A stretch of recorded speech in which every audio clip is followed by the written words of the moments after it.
Hey everyone, and welcome to the Beyond Life and Fitness podcast. I'm Cheryl Patton. And I'm Meaghan Prince. We started this podcast as a way to connect with more people who are struggling to fit it all in. The workouts, the food, kids, work, and relationships. We know that we're not perfect, but we hope that through our struggles and our mistakes and our failures and our successes that we can help more people through their challenges and be successful. So if you want some tips and tricks to help you along your journey to be the best version of yourself, then this is it. Right? Yeah, It's 100%. just like, well, if we don't fail, we don't learn. Yes. And this is a huge problem that I think we are seeing in the school system in general, right? Because everybody gets, there's no like first, second, third, fourth. There's no you got cut from the team. Yeah, because now they want to right? sugarcoat things so the kids don't that they don't feel bad about themselves. Right. But the thing is, if I got cut from school teams, Yeah. right? And right. it's just it's like a reality. It's like, okay, I wasn't good enough to make the team this year, so either I just don't do that sport anymore, or I take the time And do better. and kind of do things on my own, either at home, like practicing whatever sport it might be, and see if I can then make the team again next year. Same thing with track and field, right? First, second, or third. Sometimes there's a fourth and a fifth place ribbon. Yeah. Right? But I think they're learning lessons on building your character.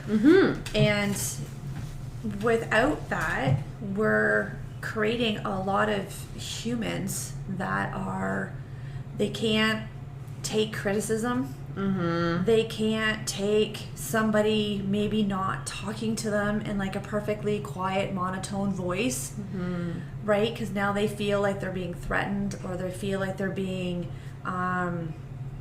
what's the word I'm looking for? Doesn't matter. But, and it's just because the communication skills to deal with somebody who might be having an issue not with you, but maybe with something that you did or did not do in a job, right? Something that didn't get done correctly or right? And they're just letting you know it's nothing against you as a person, right? And just, yeah. But I think it's about teaching our kids, right? How to take criticism, because criticism is okay, because criticism teaches us to grow and learn. And sometimes I'll tell my kids something and then they'll be like, oh, well, I didn't do that. And I'm like, but babe, I am your mother, and I'm not saying this to try to hurt you. I'm not saying this to try to say that you're a bad person. I'm just saying this so that you can learn a lesson, so that you can be a better person, so that, because I'm your mom. If your mom's calling you out on something, it means that she just wants you to be a better person. She wants you to be able to take criticism, and she wants to be able to learn from things. And I think we all take that personally. And know that that's all it is. It's not like you're telling her she's a bad person. Yeah. Right? You're just simply correcting a behavior. Yeah. And make somebody a better person, right? Yeah, exactly. And I think the other thing, manifesting, comes down to, limiting beliefs, right? So again, we talked about limiting beliefs is the biggest thing that holds us back from anything, because we hold all of these ourselves.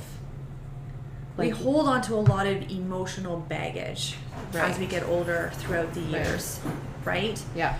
And I think that emotional baggage then holds us back mentally.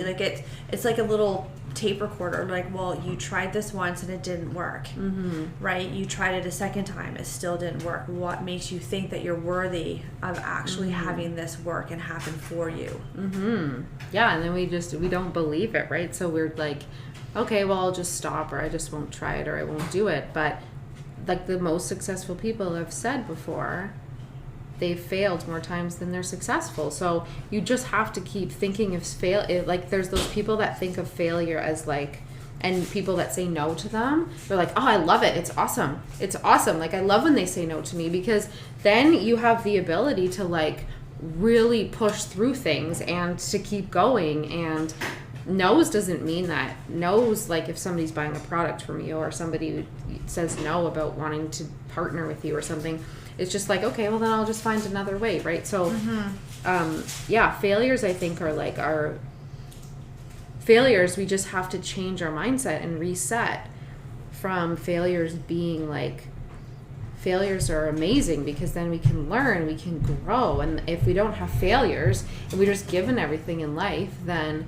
we don't grow at all. Like, we would just be like, let's just... You don't know how to handle failing. Yeah. Because technically in your mind, you've never failed. Yeah. Yeah, for sure.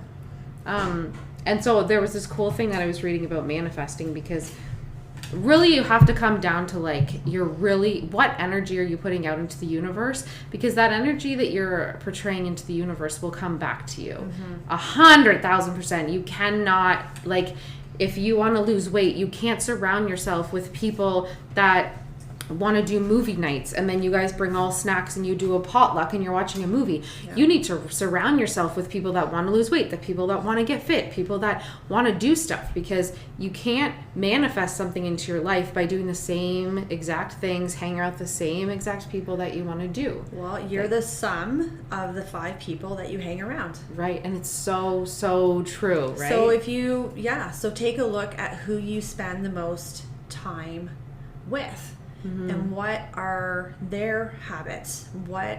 How do they tend to live their life? And if it is in congruency with how you want to flow, then great. Mm-hmm. But if it's not, if it's butting heads with a direction that you want to go, I have a client actually who's just right in the middle of this, and it's been it's getting like, it's to the point where she's having to let go of friends that she's had for 20, 30 years. Yeah.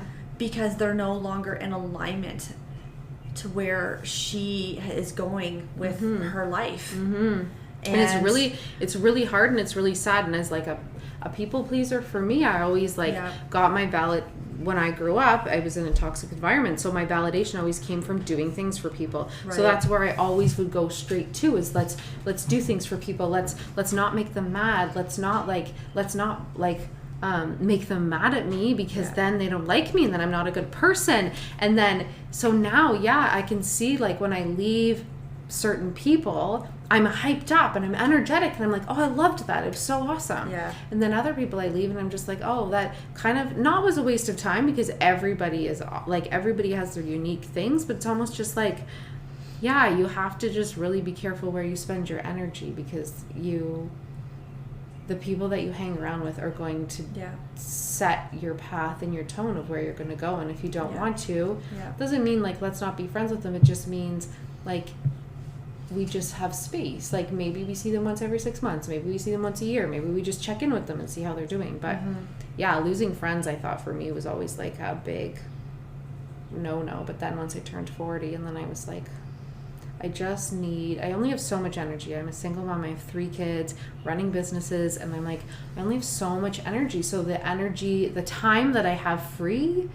you don't want to be around. Really have to be intentional, like super intentional, because I want to go back to my kids energized. I want to I met a girlfriend at the park last week to do like a walk, and she like literally skipped out of her Jeep and was doing this happy dance. I'm like, oh my God, I love it. Like it's so, and then I'm energetic, right? Absolutely. It's the same thing. Like I learned a long time ago that when the kids wake up in the morning, it makes a difference how you act. So I used to wake up and be like, oh my God, and I was so grumpy, and the whole day gets set off like everybody's energy is negative. It's really hard to be the mom, right? Because we always have to have the positive energy, and sometimes we just want to be negative.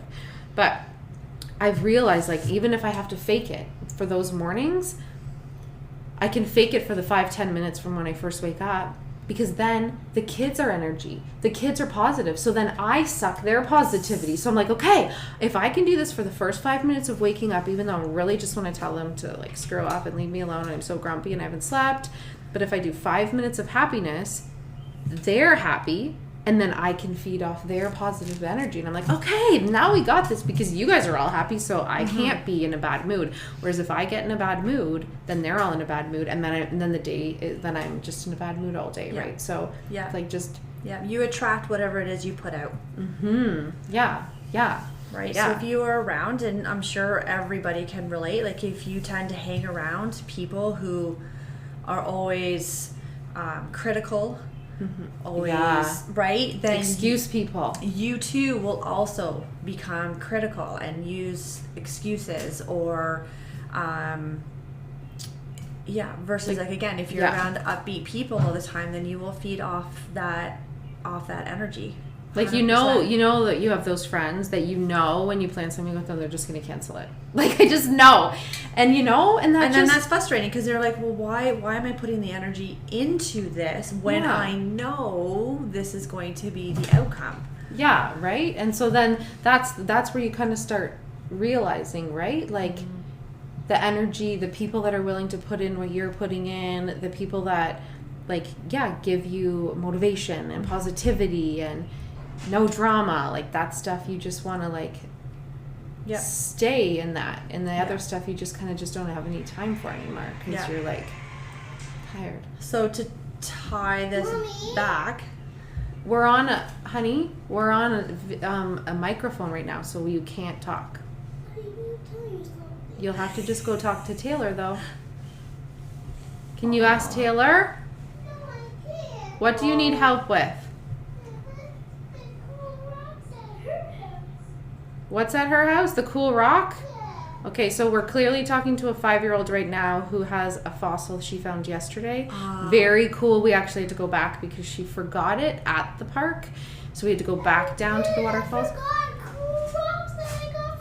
Oh, from the beach. Okay, well, she's going to bring them for you tomorrow. So Isabel's... Yeah. I'm going to get them from Victoria, so it'll be totally fine. I'm going to ask her to bring them. So, back to manifesting anyways. She's manifesting her rocks from the beach that she wants. She is. Clearly. Yeah, but there was this cool thing that I read, too, about manifesting, is that you should write down what you're manifesting 33 times in 3 days. So, 10 times a day. Okay. And what I actually thought was really cool about that is because going through your day, you wake up and then you'll think about, this is what I want. I want to lose 10 pounds. And you just go through your day and then you get stressed out and then you eat the hamburger because you're like, screw this. But if you reset 10 times a day to what your goal is or what you're manifesting, your brain isn't going to be far. So it's almost like you have this lighthouse and you'll go a little bit far away from the lighthouse, but then you write that down again and then you're pulled right back. So each time it's like you're still close to that energy of what you want, that energy of what you're manifesting. Because if you just write it down in the morning, it's like, oh, let's write down a goal in the morning. Okay, cool, awesome. Then 12 hours later, 15 hours later, when we're done and we've done all the kids and the housework, we're like, I don't even know what my purpose is or what I'm even what my goal is. Yeah. So I do remember competing, and I feel like my mind isn't at that stage right now, but a lot of my thoughts during the day were really focused on... Wasn't food? No, but we're focused on food, but we're focused on how am I gonna feel, what's my soup gonna look like, what do I have to do, what color is it gonna be, what's it gonna look like. So it's if you write it down 10 times in a day, your thoughts aren't gonna be able to stray far from that actual goal. So I thought that was cool. Write it down 10 times. So does it actually say write it down? Mm-hmm. Okay, so they actually want pen to paper, not just see it 10 times a day. Yeah. Because because people could just make it as a home screen on their phone, right? So every time they open their phone, there it is. But the problem with that is I found, because we put Post-it notes around my house, is eventually you stop seeing them. Eventually, I'm gonna have to change them all out now, because eventually it just becomes part of my fridge. Okay. Don't eat me, or you're not hungry. I remember going to a client's house and it literally said, you're not hungry, step away from the fridge or something. And I was like, oh gosh. Yeah. But on ours... She doesn't know what's on their mind. Yes. And we can post, I put on my fridge, like, fill your body with healthy foods or whatever, right? And so that every time you open the fridge. But then the kids won't see that because it's like when the kids have toys.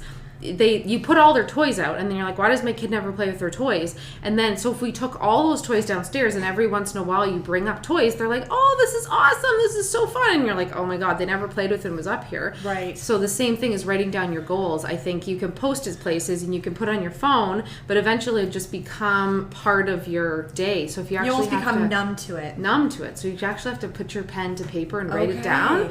Then it's like, 10 times a day I'm refocusing my mind on where I need to be, what my goal is, what I'm manifesting in my life. So then that changes your energy in that second where you're writing it down. Right. And so then you're not too far away from the feeling, the belief, the energy, and all that kind of stuff that you're putting out there. So I'm going to try it and see. But I think definitely manifesting, you have to know, be really specific about what you want.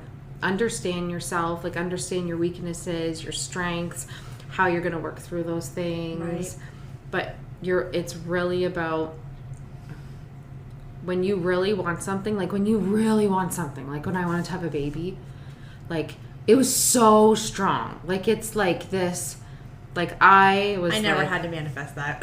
You didn't, it just happened. You're like, oh, well, I just wanted it so bad. So like, everything that you're putting out into the universe, every person was pregnant when I wanted to be pregnant. Every person I saw was pregnant. I'm like, what the heck? I don't see pregnant people at all right now because I don't want to have a baby. But every time that I wanted to be pregnant, you'd see pregnant people all over the place and babies all over the place. Mm-hmm. So when you want something strong enough, like your energy will just pull you towards those things, right? It will attract it. It'll attract it. So if you put that out into the universe, then it will totally come back to you. You just have to really know what you want, and you have to know why you want it.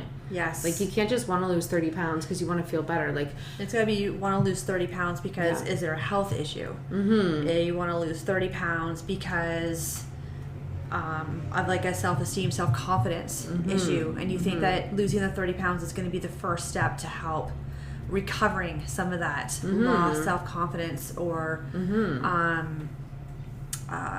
self-confidence. So it all comes down to like self-love, right? So we really have to like love ourselves and really put into things for us, right? And not for what Instagram wants you to. Yeah, because if you love yourself the way that you are, then you don't need to lose that 15 pounds. It's like we think that society thinks that we need to be a certain way, and then we put out that goal because we're like, oh, I'll be happy, or he'll love me when I lose that 15 pounds, or I'll find the right guy when I'm 15 or 20 pounds lighter. But it never brings happiness, right? Like it just...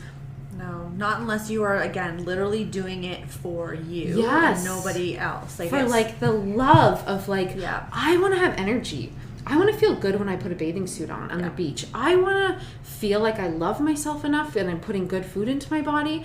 And because our bodies are a vessel to show how we take care of ourselves and how much we love ourselves, right? It's a form of self-respect. It's a form of self-respect. So, yeah, for sure. I think, do you have any more comments about it? No. So again, be specific. Know yourself, know your goals. Write it down 10 times a day for 3 days straight. 3 days straight, or even more if you have, or even more if you have to. Yeah. I may try that. And hang around and put yourself in situations that allow you to grow and motivate you to grow. And lift you up. And lift you up. Yeah. For sure. Yeah. Awesome. Well, thank you. I think that's an awesome place to stop. Yeah, the perfect place to stop. All right, thanks for listening, and we'll catch you in the next episode. Thanks, everybody, for listening today, and we truly appreciate you. And let us know what your biggest takeaway was today, and if you have any questions you want answered on the podcast. Don't forget to rate, review, and subscribe to this podcast to automatically receive your episodes and to help us reach more listeners. We would love to connect with you on our socials, either Facebook or Instagram, with links in the show notes. Till next time, keep taking those small steps towards your best life.